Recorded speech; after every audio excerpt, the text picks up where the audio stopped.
Hello, everyone. Welcome back to another episode of the Unstoppable Dad Project. Thank you once again for joining me here for another week. This week, I'm very excited to chat to Kathy Imabayashi, all the way over in Japan. Kathy has a company called Sunhood Coaching, where she specializes in helping parents with their young boys, which is something that I'm very excited about, being a father of a young boy myself. So I'm excited to chat to Kathy today. So thank you so much for joining me, Kathy. I appreciate your time. Do you want to just open up and give everybody the Kathy story? What's led you to this point, and away you go. Okay, well, thank you, Matt, for having me to begin with. I'm Canadian by birth. I came to Japan for the first time in '85, and I was here for 19 years. And I came over because I read a book and I had a feeling, and I kind of trust my instincts about a lot of things, which is also connected with what I'm doing today, business wise. My career has been in education, mostly early years and elementary. Uh, when so we had our son. I wasn't getting married. I wasn't having children. That was not in my plan for my future. I was quite happy to um, work with children, young children. Thought maybe I'd adopt someday. It was nothing that I had planned in my life turned out to be really what the plan was. We had our son when they labeled me as the mature mother, and he's the only child that came to full term. And when he was born, I really thought I understood quite a lot, like more than the average person, about young children, because that was my whole world at that time, and career wise. So I thought I had a handle on things, and I had lived enough in my life that I'd kind of, you know, sowed my oats, kind of. And I was really ready to parent and excited about that part of this next part of my life. So the first 3 years, a little bit more than 3 years, was the normal new parent adjusting to a different life and highs and lows. But I could get my hands on enough information to understand that I was kind of in the norm. I was doing fine. Things were okay. And then when he was about 3.5 or so, on a Saturday. So I will explain this situation because this is how everything started for me. Um, and the important part of it is I really thought um, this would not be my story. When he was 3.5, between 3 and 4, on a Saturday morning, a beautiful Saturday morning, his dad was working and he wanted to go fishing. So we packed up his little plastic fishing rod and I took some magazines and we went to this little place just a little bit off the road, a little bit down into the woods, a creek, beautiful. Never ever thought of safety. Living in Japan, I had no concerns about safety. And we were having a lovely time together, the two of us, when all of a sudden, out of the side of my eye, I could see movement, and I looked, and there was what I classified in my head as a gang of young boys coming down that path. And there was something that happened that was so strong and so deep and so guttural, and it was total and absolute fear. It was like, there's a gang of boys coming down here. How am I going to protect my little boy and myself? And it was an automatic, no thinking, guttural response. These boys came down, and it was really obvious really quickly that they were that age group in between, just before going into middle school. So, 11, 12, 13 was the group. So they were boys whose bodies, especially in that summer, just grow. So they got these bigger bodies, but inside they've got these little boy hearts. And there was no reason for me to be fearful, none at all. And in fact, at that particular time, I was working in upper elementary. So I was working with that age group. So I should have known better than anyone else, and I didn't. So the rest of the day was a lovely time. We had a really good time with these boys. My little guy loved being around the big boys, and that could have been it. But I have a tendency to overthink and overanalyze everything. And so that night it was like I was trying to figure out where did that come from? Like why did I have that reaction? Because that doesn't seem like me. Like I don't have those biases. I don't stereotype like that.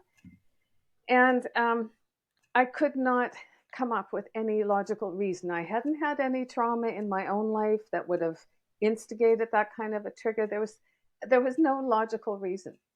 And then I had a thought that was the thought that just, you know, took me over the edge. But it was like, okay, my little guy in 10 years or 15 years or 20 years, is there going to be another mom who is filled with absolute fear simply because he's a male?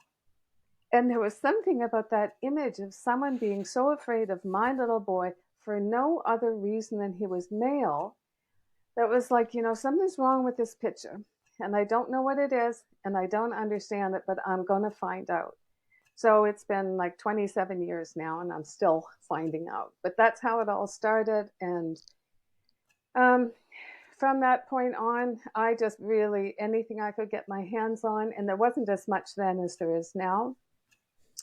I learned everything I could and then tried to share it. So I was in education. So I did parent workshops and peer teaching workshops.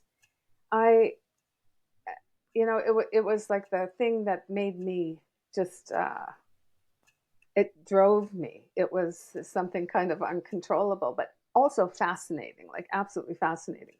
So when, I guess it's 4 years this summer, I retired from education, and I wasn't quite sure what I was going to do, but I knew I needed to do something because education doesn't really give you especially international education doesn't provide for your senior years. And I was going to go the easy route. I'm in a country where you can pick up pretty good money teaching English. And it was kind of like, okay, this is the third chapter for me in my life. And I've spent my whole life supporting children, supporting parents, supporting educators. So it kind of felt like a no-brainer that I had to keep going on. So I started a business, and a whole lot more work than I thought it was going to be. And very lucky to have, a son who helped me, especially with the technology things, helped with the website, helped, technology. So in those 4 years, I started the business, developed a website, revamped the website twice, made a dozen or so online courses for parents to access, and just recently published a book, my first parenting book, and spend time trying to connect with parents that are looking for support. That's great. That's a pretty powerful story and a pretty powerful experience you had with those young men at that point, Yeah. and to have that as a tipping point for you to relate back to, you know, the potential experiences people might have with your son, because it's such a pertinent thing at the moment, isn't it? Where, men are almost, and especially boys, where they're almost ostracized to a point, where we're almost encouraged that there should be this natural fear mechanism around them, which Yeah. is really disappointing. It's something that for me, you don't want people to feel that way. You don't want people to feel uncomfortable.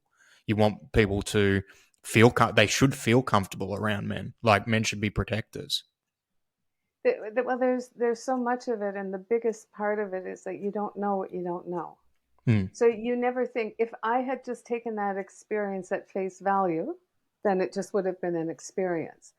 But because you always think, oh, my son would never do that, or my son would never, like, you don't think of it, upfront and personal. And when you put that reaction to someone who, the depth of your love isn't even measurable, then it has a whole new way of opening you up to looking at it a little bit more objectively because you're so subjective about your son. And what do you feel is something that young men really need, like at this point in time, that's missing from either society or, you know, from parenting? Like, is there? I'm sure there's probably more than one thing, and we're potentially opening a box of worms here. But, if you could boil it down to a few little things, like what would that be? Um, there's a whole there is a big can of worms there, but the most important thing I think, and the most impact that can happen for a little boy growing up, is what happens in the home. So the key components are the parents, and the obvious problem is that parents all do the best they can with what they know. They all love their children. They all want the very best. And what they do and the decisions they make and how they parent are all for the right reasons. But because we're not aware of some of our deeper unconscious biases, like the one I had, if you never tap into that awareness, that perception that you have of what it means to be a boy or a girl, and how much those thoughts are impacting how you're parenting, until you tap into that and open that door, nothing will change. But the moment, it's like that thing when you're going to buy a car and all of a sudden you see that car everywhere you go. Once you open that door and have those thoughts, then you start seeing it everywhere. And then it changes everything. It changes how you see your son, how you understand the world that he's living in, and then how you can provide him with better support. So it's his So parents. would you That's the say best. that? So like the so I guess kind of what you're talking about is self awareness on the parents' part, right? Like Mm-hmm. making sure that they're aware of their influences, their biases, and because is that something that you feel gets passed, like it gets passed on to your children? It's something that Oh, they absolutely. inherits, maybe not the word, but Yes, you parent um, often from unconscious places. Even when, like, I read all the books about parenting. I knew this style and that style and these recommendations and this strategy, and I had all that information. But still, there are things from my own um, wherever it is inside that I don't consciously think of, but that are impacting the decisions I'm making. So there's one in particular. There was one experiment, and I do it sometimes when I'm doing a workshop just to prove a point. But um, there's a picture, a portrait of a toddler, and that toddler is dressed in stereotypical little boy clothes or little girl clothes. Let's say little girl clothes first.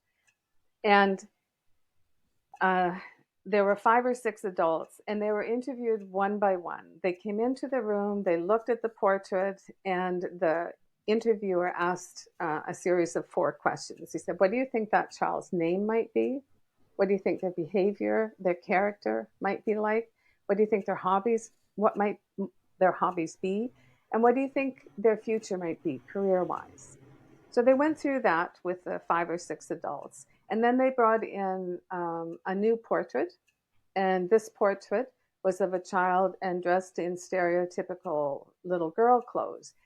The adults came in one by one, asked the same questions as before, and then left. And then the group came back into the room, and there were the 2 portraits there. And the interviewer said, "Okay, now look at your the answers to your questions. Like, think about what you said for those 4 questions for each one of these photos, and then think it's the same child." So it's kind of yes. like the responses were based on what you thought, and it was I mean, it's quite fascinating, and consistent. Every single time I have done that activity, it is consistent that there will be some part of unconscious gender bias that comes into it because you have associated a gender with that child. And that's where it all starts. So until you're aware of that you're doing that, so you have to be really quite curious about how you think, how your perspective is impacting how you're parenting.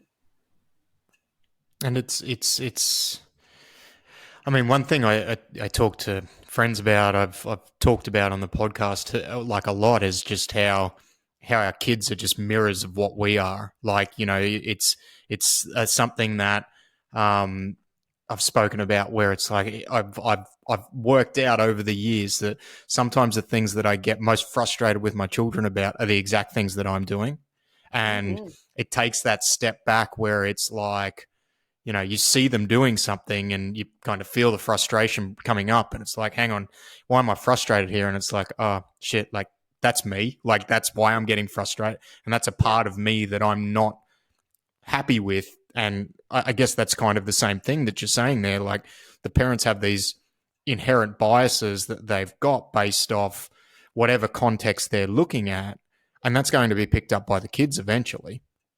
So you have that like inner baggage yourself that until you start to look into it, it stays there and it impacts.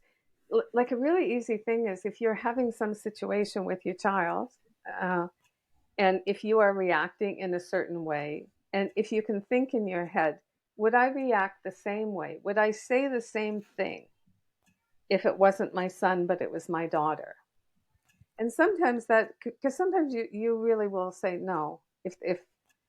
If my little girl did that, I would not react the same way that I am with my little boy doing it. So that's one thing. But the other thing is the awareness of how society also is doing that in so many ways. And even if it's not so deep in your family parenting, your child is getting bombarded with messages from society about what it means. I mostly talk about boys. So, what it means to be a boy. And so, they, like, when I started understanding about this, it was called the Boy Code. And that first was coined by Dr. William Pollock, who did gender studies out of Harvard. And when he talked, now I've heard it talked more recently as the man box. And there's a guy from Australia actually that talks quite well and with humor about that. But it's these myths. It's like, okay, boys are supposed to be boys. So the boy is supposed to be the strong, the leader, all the things that go with what you think a boy should be. And then boys will be boys.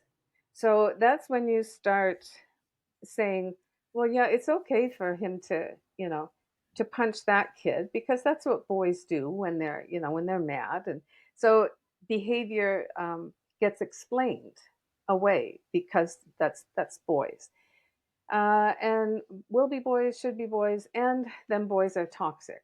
So the basic idea is that there is something um, ingrained, like it's in them. There's something inherently wrong with boys. There is Hmm. something to be fearful of, and that message comes across to our kids through things that they see in the movies, things they read, the songs they hear. It's every place. So what you get is a little boy who starts out just pure, naive, kind, sweet, just beautiful. And as time goes on, he experiences situations where how he is authentically feeling is not acceptable. So, for example, 4-year-old little boy is learning to ride his bicycle with his mom or his dad. And he falls down and he hurts himself and he cries. And the parent says, oh, come on, it's not that bad. You're fine. get on, get going, try it again, be a big boy. So what that little boy learns is that the person that he loves the most and wants to be connected with, that parent, they're telling him that that's not the behavior that is acceptable. So if he wants to stay in the good books with his parent, he can't show that behavior. So the next time that he falls and hurts himself and wants to cry, he's going to put on a mask. And that mask is going to cover what he really feels, and it's going to show what he thinks is more acceptable so that he can stay connected to the people that he really wants to be connected with. And the problem, excuse me, is that as time goes on and there are more experiences like that, and that little boy puts on one mask after another as he's growing up, then it becomes more and more difficult for that child to tap into their real core, their authentic self. And that's where I think you have a lot of the problems, as that little boy gets to be a young man or, an older boy. Those behaviors come because he has put on so many masks as he's going through because of these pressures from society.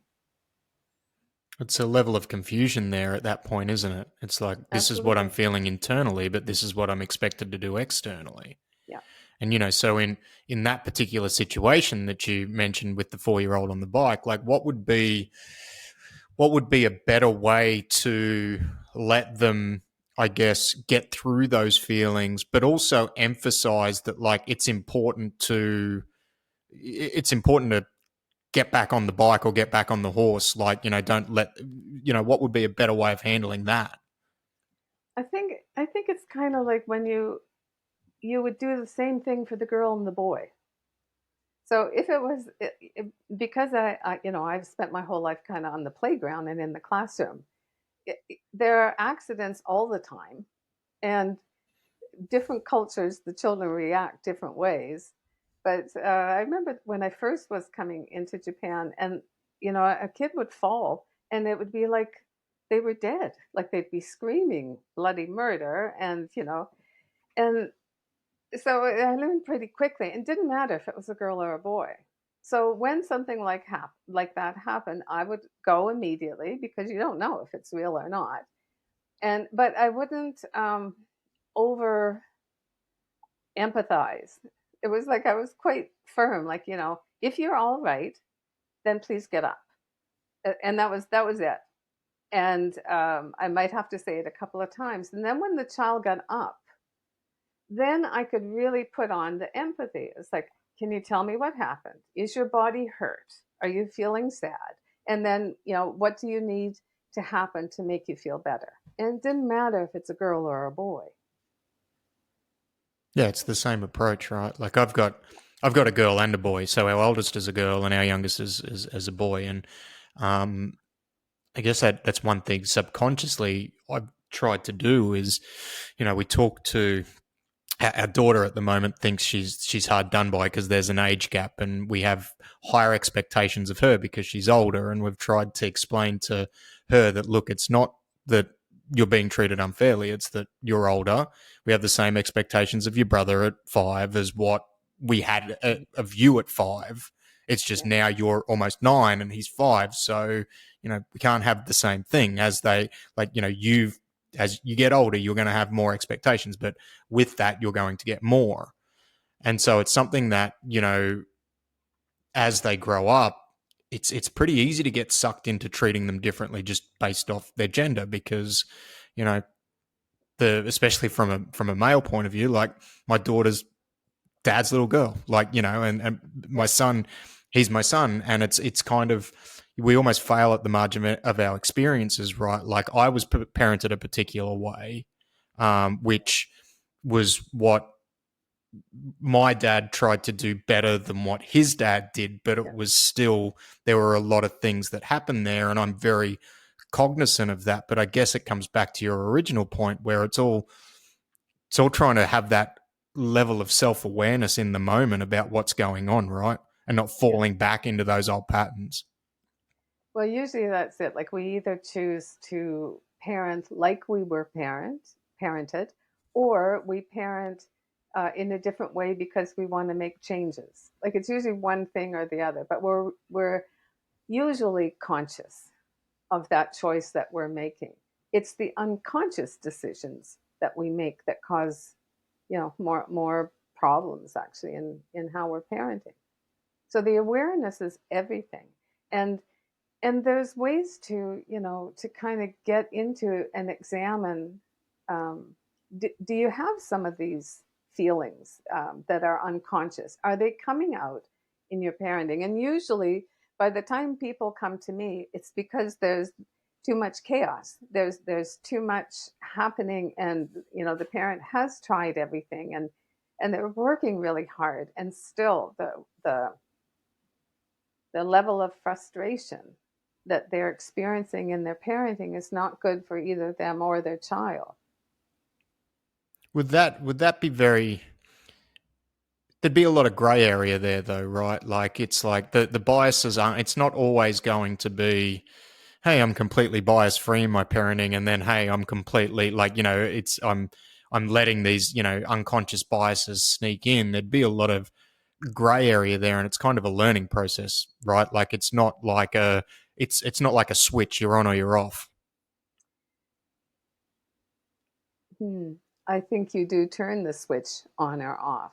I don't think that everything is illuminated or fixed or Hmm. that it stops.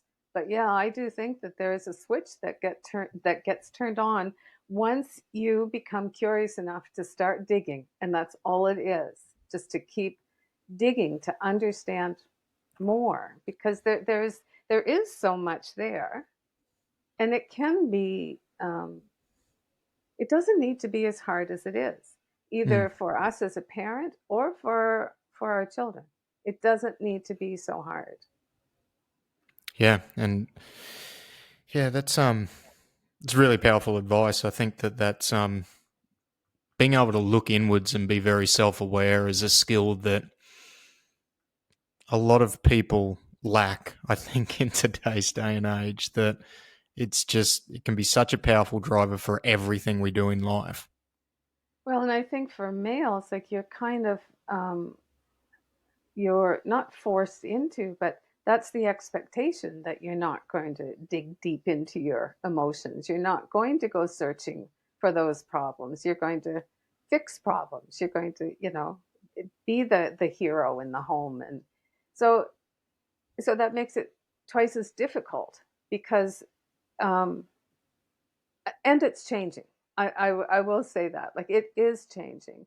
Young males growing up now that are young males, there are more of them, or I'm seeing more of them, who are curious, who are asking about things, but there's this disconnect. Like, not too long ago, I was on a podcast, two really lovely young guys in Montreal, and they're about the same age as my son. My son was a few years older. And it was just, the conversation was so beautiful because they're so open. But the interesting thing for me, which I get some more times than not from when I have conversations with young men, is I will say something and they'll say, "Oh, that you see that, you understand that, you get us, like you get what it means when you're the boy walking down the hill and that woman is afraid of you for no reason. You understand there is something there. You don't look at us like we're toxic males who are, on the verge of some kind of violent event." And that's what it's all about. It's like the boys, they need people to understand, so that they don't have to take all that stuff. It's not right. They want to feel heard and they want to feel seen, right? Like it's a For who really they powerful are. thing. Yeah. Yeah, it's like so I was listening to another podcast the other day with have you heard of Dr. Becky Kennedy? I think it is. Yep. She does Yep.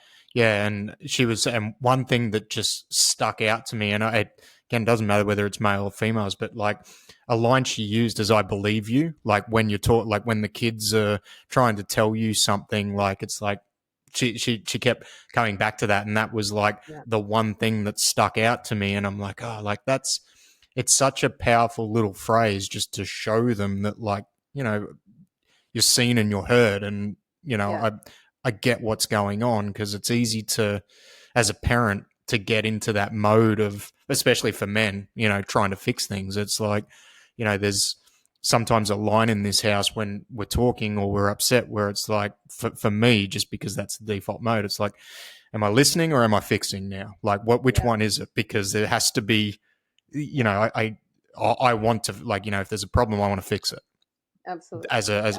as a default. But it's like, that's not, you know, not every solution needs a hammer to go with it, right? Like that's a Well, especially if you're dealing with women, yeah.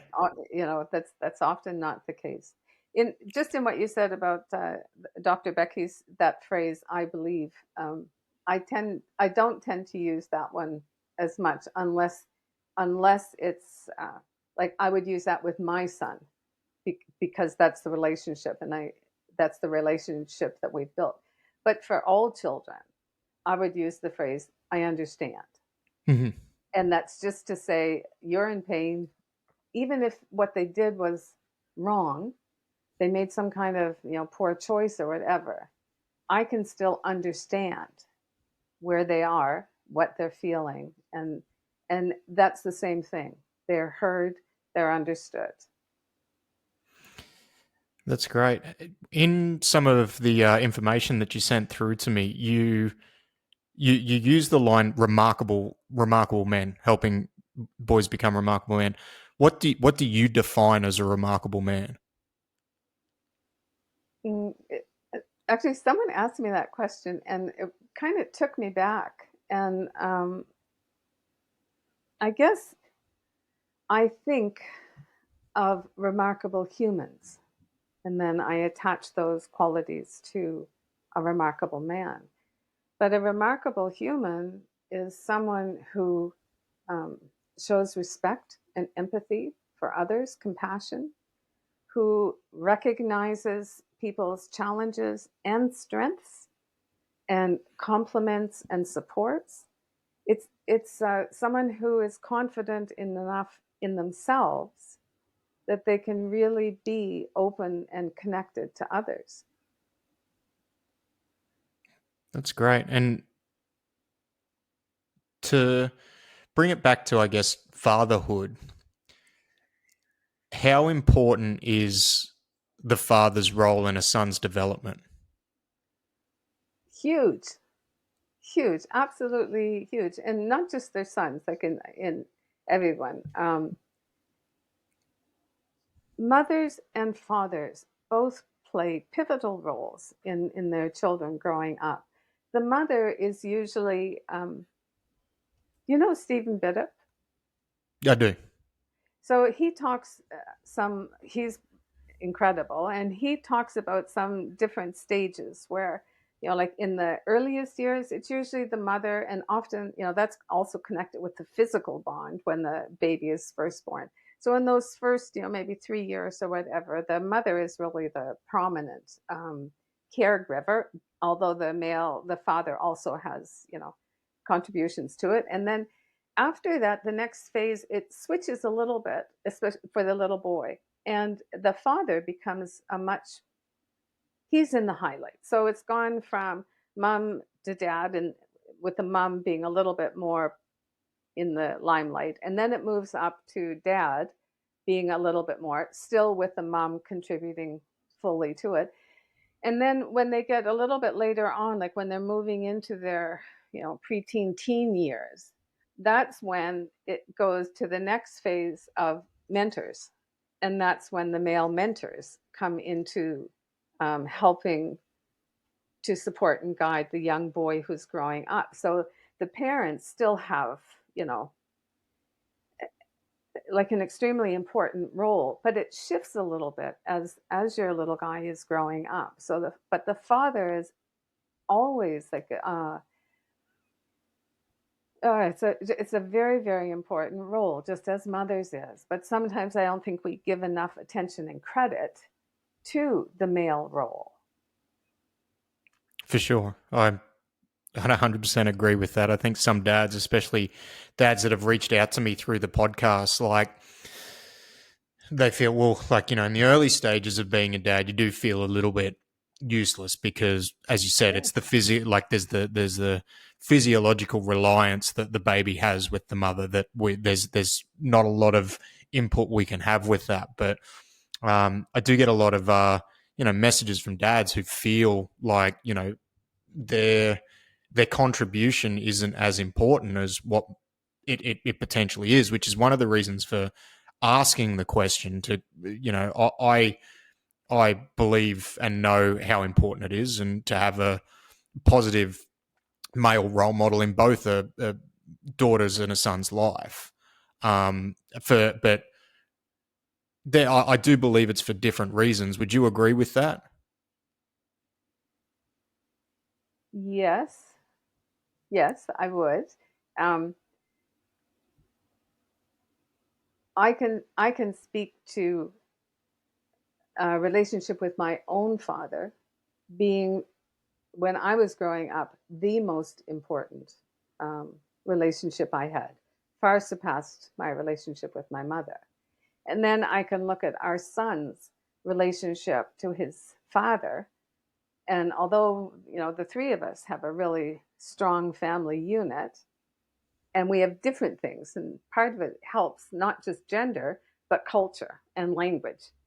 But his relationship with his father is like it's a critical part in his identity. So part of the issue again still comes back to being unaware of these differences. So some of the struggles that young fathers have, and I will say the same thing because in those years I wasn't aware, but I think big onus goes on us as women. And because we've had that 9 months to grow and fall in love with that baby, and we've read all the books, and we're doing our best, and we usually have a support system, whether it's friends or family or something. We usually have something. But then I don't think most of us give our partners enough opportunities that really trust that, you know, the baby's going to be fine if I go out for an hour and leave, the baby with the. So I think there's also issues with how women connect and communicate with men. And that all comes back to understanding differences in gender.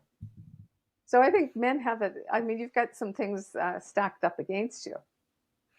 It's like the old thing, right? Like the amount of times that I'd take the kids out, and it's the line of, "Oh, you're babysitting." I'm not babysitting; Yeah, they're my kids too, right? Like yeah, that's yeah, that's kind of that stereotype, I guess, that you're saying. That's like societal stereotype, and yeah, I guess that changes from generation to generation too. That's not like my dad was the typical provider, would leave very early in the morning, come home very late at night. Like, I attribute a lot of my work ethic to what he displayed. But from the point of view of physical and emotional support, that wasn't there. But again, like failing at the margins of your experience, that was generationally, that's what it was. And there wasn't a lot of physical love or things like that. Whereas in our house, like my kids get hugged all the time. Doesn't matter whether it's my daughter or my son. Like it's like hugs are given out as much as they want or need. It's so that changes each generation, and that will probably change again like next generation. And that's yeah. I think the more awareness there is, like just in talking like that, I grew up also just a regular household. Father went out and worked, 6 kids at home. Mom does that stuff. And I remember as an adult coming home and some things had happened. But my father, when I was leaving, he gave me the biggest bear hug I had ever gotten from him. And he said, I see other dads doing this, and I never knew I could do it. Like, it was just heartbreaking, you know. It's not that he didn't want to, but he thought that's not how you be the best dad that you can be. So yes, I do think things are changing, but the conversation needs to keep going, and not it's not one side or the other. We both have to understand each other. So men have a responsibility, but so do women. And I think Yeah, we've done a absolutely. lot as women. There's been more growth and empowerment. And I don't think there's been that same level of empowerment to our males. So I think we've got to work at getting in balance together. And like, this is one thing, and again, this is just an opinion of mine. The growth and empowerment of women doesn't have to happen at the detriment to men. Like, Absolutely. it's and that's, I think that gets lost in Yeah. this, like the current state of society. Like, one of the things, and it doesn't matter what it is, obviously my background is training and strength and conditioning and nutrition and things like that. Like, it drives me up the wall that, like, things, in order for people to get exposure, have to be black and white. Like, Yeah. you have to be one end of the spectrum or the other. Yeah. Like, it's one of my, it's something I get very passionate about, because, like, context matters. Doesn't matter what you're talking about. Like, you Yeah. just have to be aware of the context surrounding the argument. And some contexts, those extreme approaches may be applicable, and in others it may be the other end of the spectrum. Like, you don't have to be one side of the fence or the other. Well, the whole idea of a spectrum, I don't think that vocabulary word was in my generation. So that concept of everything really is on the spectrum, I think gives us more fluidity between the ends, and makes it easier when you're talking about things, because if I say one thing, people don't think that's the only thing. They think, okay, there's a line here, that there's a spectrum of how that might look in different places with different people. So that's positive. Yeah, absolutely. Absolutely. And I mean, I hope that eventually we can get away from, I don't know how soon it's going to be, but, where this place where there's a lot of people that, they can tell you their stance on something, and you'll be able to, like, they're so stuck in their ways that you can go, all right, like, I kind of get a good read on the rest of your personality because of, like, that statement. And it shouldn't be it shouldn't be able to be that simplified, because life's just not that simple, is it? It's Okay, can I, if if I can, I absolutely. and I did this once before, twice. I wrote, I put in my book an anonymous poem that just says exactly what you just said, and it's perfect. But if you don't mind, can I read it? Please do. So, for every strong woman tired of faking weakness, there is a weak man tired of faking strength. For every woman tired of faking foolishness, there is a man tired of having to act as a model of wisdom. For each woman tired of being labeled as an emotional female, there is a man who has been denied the right to cry and be sensitive. For every sportswoman whose femininity is questioned, there is a man forced to compete in order to give testimony to his virility. For every woman tired of being considered a sexual object, there is a man concerned about his sexual performance. For every woman who has not had access to a dignified salary, there is a man forced to bear the economic responsibility of another human being. For every woman who ignores the secrets of car mechanics, there is a man who doesn't know how to boil an egg. For every woman that steps toward freedom, there is a man who rediscovers the road to liberty. The human race is a two-winged bird. One is female, the other is male. Unless both wings are equally developed, the human race will not be able to fly.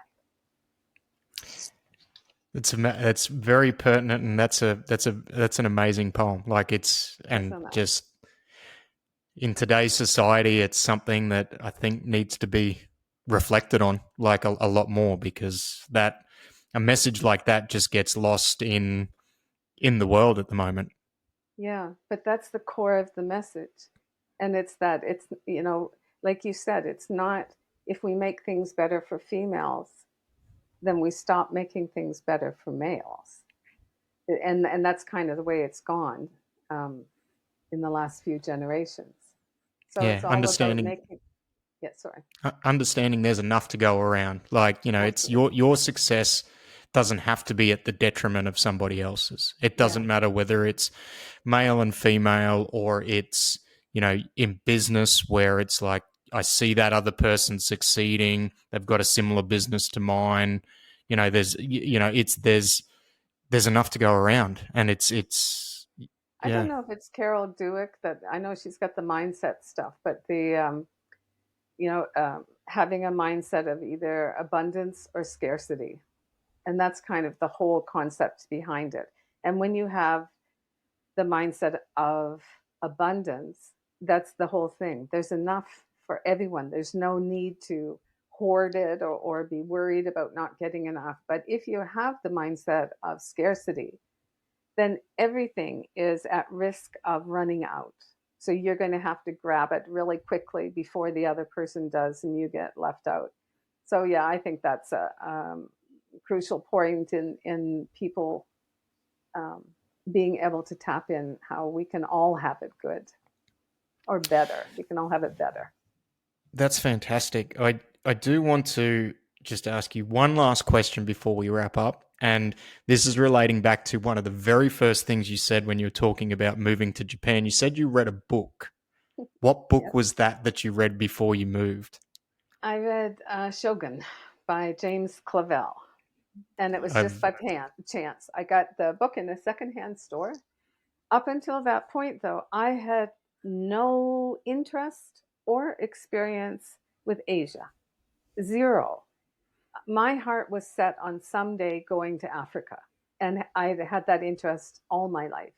So this was out of the blue, and again, one of those things, no rhyme or reason, but that pull was so strong.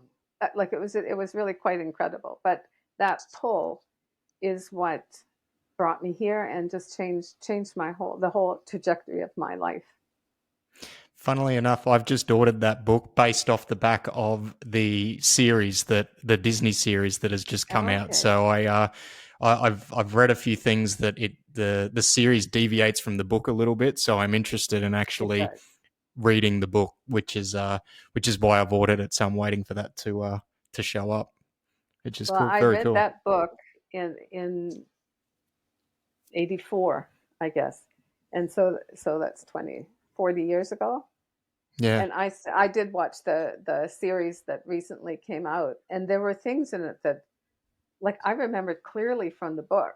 Oh, that didn't quite happen that way, and it was just interesting that that book was so powerfully written that I could still tap into the image I had reading it while I was watching this newer version of it. It's a good book. He's a great writer. Yeah, and then I've noticed as I was searching for it, there's a series. So once I've finished this, I wouldn't mind diving into to the rest of his writings as well too. So that's Yeah, very good. there's some Well, good ones. Yeah. well, Kathy, I'm appreciative of your time and mindful of your time. So thank you for joining me. Do you want to let everybody know where they can find you, where they can get access to your coaching if it interests them, and plug anything that you'd like to? So I would say to go to the website, and it's sunhoodcoaching.com. That has all the links to the book, to any courses, to my social media, especially on the Instagram social media Linktree thing. There are several. I think there's 4 or 5 freebies that you can go on that will just give you some practical, information that will help open that door of curiosity to, what's the difference in raising a son. So that would be it. The website will give you everything, and then from the website, if you want to grab some of these freebies, you'll find all of those on Instagram. I'll also pop all the links in our show notes, and they'll be in the show notes on the YouTube video as well when this is published. But Kathy, thank you so much for your time. I've really appreciated this conversation. It's been great.